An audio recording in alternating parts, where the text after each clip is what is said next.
Tervetuloa oppitunnille, joka käsittelee Neural Filter-työkalua. Neural Filterillä voimme kasvattaa kuvan kokoa helposti ja vaivattomasti. Meillä on tässä edessä nyt suoraan kamerasta otettu 7000 kertaa 5000 pikselinen kuva ja 72 dpi resoluutiolla. Olemme tekemässä tästä kuvasta nytten suurennosta ja teemme sen 60 kertaa 40 senttimetriseksi valokuvateokseksi. Valokuvateoksesta tehdessä niin pitää muistaa, että tarkkuus pitää olla 300 dpi. Eli ihan aluksi voisimme käydä vaihtamassa tämän kuvan 300 dpi. Image size kohdasta. Jos tässä on resample valittuna, niin otetaan se pois. Me emme halua, että Photoshop tässä vaiheessa vielä resamplaa kuvaa. Vaihdamme täältä resoluution 72 niin 300. Huomaamme myös, että senttimetrimäärät tippuivat aika paljon. Ok. Nyt meillä on 7000 pikseliä pitkällä sivulla, 5000 lyhyellä ja 300 dpi. Sitten voisimme tehdä tämän niin sanotusti perinteisellä tavalla aluksi. Otamme rajaustyökalun ja asetamme tänne yläreunaan 60 kertaa 40 senttiä ja 300 dpi, eli pikseliä per tuuma. Ei koskaan pikseliä per senttimetri, vaan pikseliä per tuuma. Sitten rajaamme kuvan haluamaamme rajaukseen. Tehdään vaikka tuollainen kaunis kultaisen leikkauksen perusteella rajattu lintu. Näin.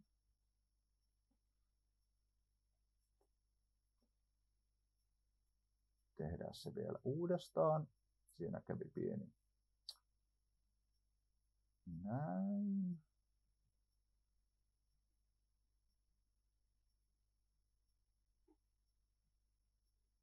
Ja Alt-näppäimellä tässä vaiheessa, kun painaa pohjassa, niin voi rullan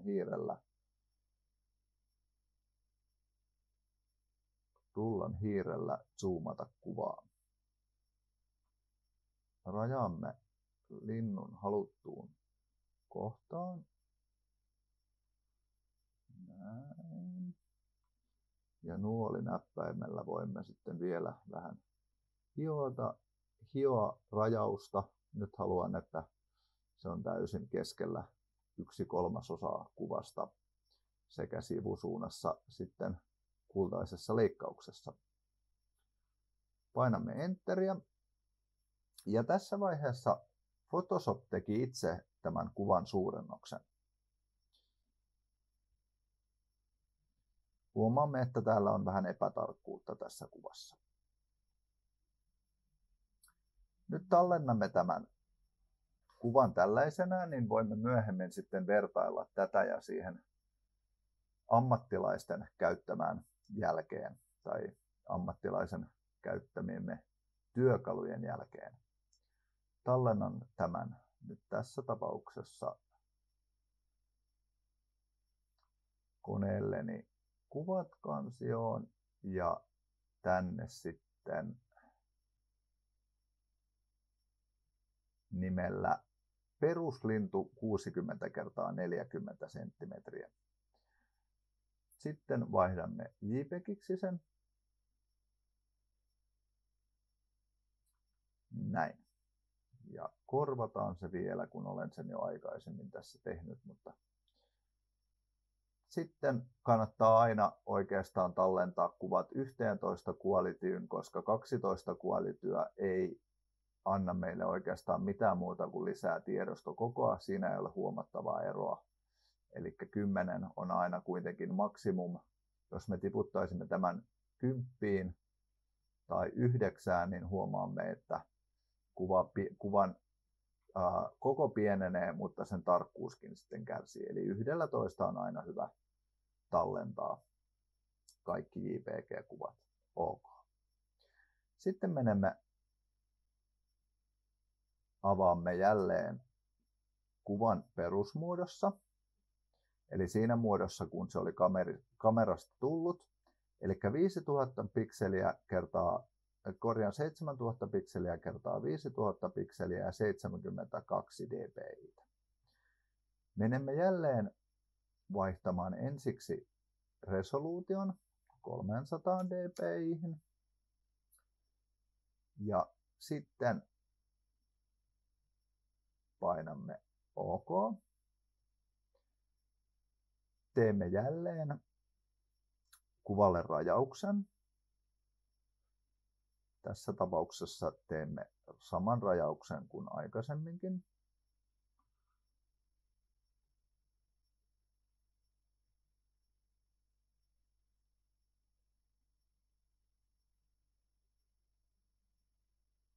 Ja näin. Sitten painamme Nyt poistamme tässä vaiheessa nämä meidän mitat täältä Clear-napilla. Nyt täällä ei ole mitään, mutta huomaa, että kuvassa ei itsessään tapahtunut mitään. Mutta tärkeintä tässä on se, että me pysyy se oikea kuvasuhde meillä tässä.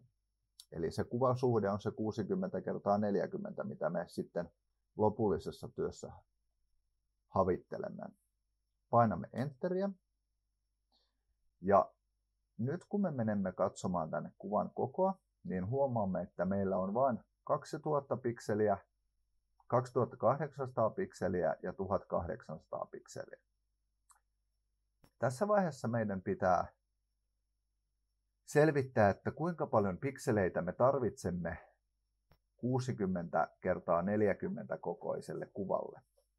Menemme sivustolle pixelcalculator.com ja tämä on hyvä sivusto siihen, että voi helposti laskea, kuinka paljon pikseleitä tarvitsemme. Tänne asetetaan senttimetrit, elleivät ne ole jo siellä. Ja tähän asetetaan sitten 60x40 senttiä ja se 300 dpi, jota me tässä tarvitsemme.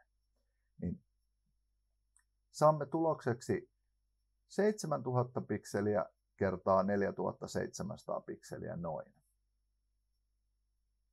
Menemme takaisin Photoshopiin. Ja nyt me huomaamme, että meiltähän puuttuu noin 3-kertainen määrä pikseleitä. Eli me tarvitsemme hiukan yli 7000 pikseliä ja meillä ei ole kuin 2800 pikseliä. Tämän jälkeen menemme filttereihin, sitten Neural Filters, joka on tässä kolmantena. Ja tämä avaa meille tällaisen Photoshopin sisällä olevan lisäosien paikan. Täällä on tällainen kuin Super Zoom. Painamme sen päälle, eli aktivoimme sen. Jos tässä vaiheessa tulee semmoinen latausnappi, niin downloadataan eli ladataan se ohjelma, koska nämä ovat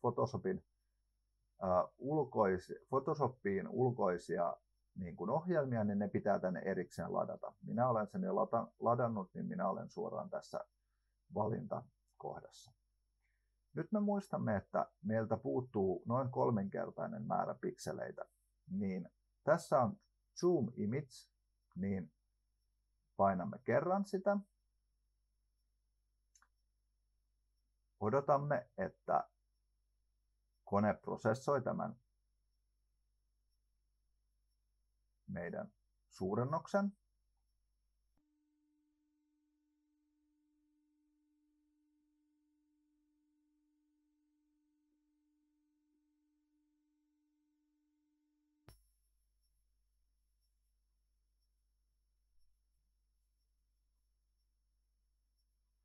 Ja näin meillä on 2-kertainen suurennos.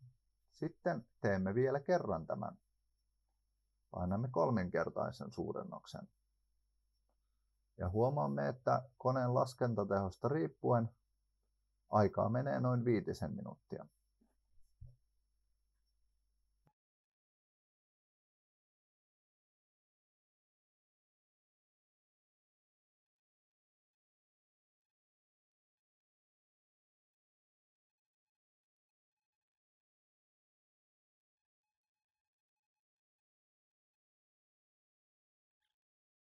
Ja näin menemme viimeistä sekuntia.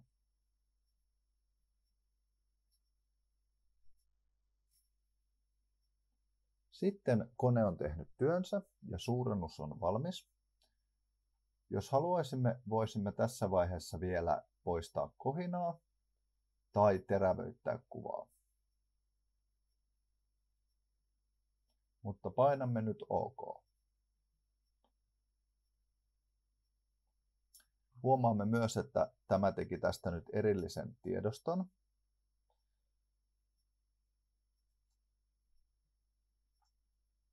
Nyt huomaamme, kun menemme katsomaan, niin nyt meillä on tässä kuvassa yli 8000 kertaa 5000 pikseliä.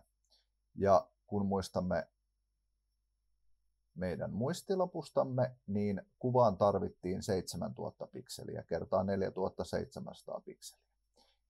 Eli meillä on nyt oikea määrä pikseleitä tai vähän ylikin. Tässä vaiheessa sitten rajaamme kuvan lopulliseen muotoon 60 senttimetriä kertaa 40 senttimetriä ja 300 dpi:tä. Ja meillähän on tässä nyt jo kuva jo aikaisemmin rajattu, niin meidän ei tarvitse enää välittää siitä, vaan voimme tässä vaiheessa painaa Enteriä. Ja näin. Nyt meillä on valmis kuvatuote, jossa on halutut 7000 pikseliä kertaa 4700 pikseliä. Tässä vaiheessa kuva on käytännössä nytten painovalmis. Nyt voisimme vielä verrata sitä siihen meidän ensimmäiseen metodiimme, joka oli se suora suurennus, jonka Photoshop itse prosessoi helpoimmalla tavalla. Voimme tuoda täältä kuvista niin tämän meidän peruslintu 60 kertaa 40 ja nyt meillä on täällä kuvat 2 leijerillä. Otan ensimmäiseksi tuon meidän perusleijerin pois käytöstä, eli sen, minkä jälkikäteen lisäsimme. Ja huomaamme, kun painamme peruslinnun päälle, niin huomaamme, että ensimmäisellä metodilla tehty kuvamme on erittäin paljon epätarkempi. Eli tässä on nyt Neural Filterin tekemä jälki ja tässä on perinteisellä tavalla suurennettu kuva.